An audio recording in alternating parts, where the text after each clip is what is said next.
Este 2026 o Concello de Pontevedra intervirá no mercado municipal para solucionar unha das principais eivas do edificio, o illamento térmico e lumínico. Hai un lucernario, unha cuberta de vidro que estaba incidindo durante todo este tempo nos postos de abaixo, nos postos de produto fresco. Para elo investirá algo máis de 500.000 euros nun proxecto dirixido a substituir os lucernarios. A cuberta cristalada mudarase por uns vidros de control solar capaces de filtrar os raios infravermellos.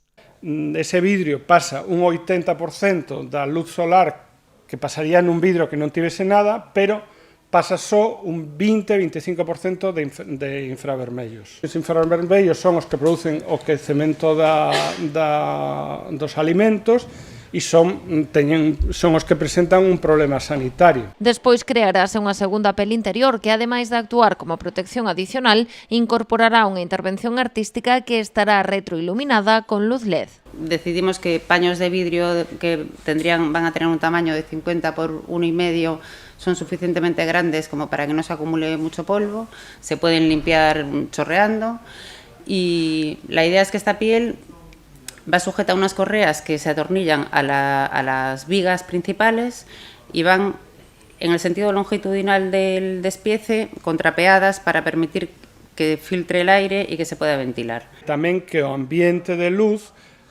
faga máis atractiva a venda dos produtos. O sea, de feito, probablemente esa segunda pel traballarase en cores en función do que se venda debaixo. O Concello porá en marcha canto antes o proceso de contratación. O obxectivo é executar as obras este mesmo ano. Teñen un prazo de execución de 2 meses. En un principio convivirán coa actividade habitual do mercado. E a idea é compatibilizalo. Esa é a nosa idea e no que imos a traballar. Son obras.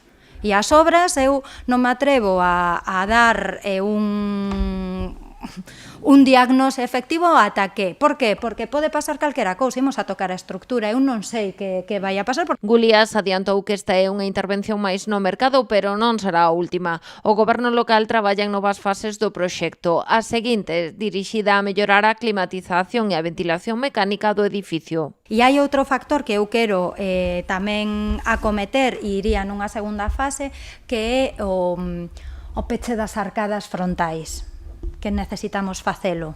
Con esta renovación dos lucernarios, as actuacións anteriores como a renovación das cámaras ou dos montacargas e a próxima reforma dos aseos, o investimento no mercado superará o 1 millón de euros por parte do Goberno local neste mandato.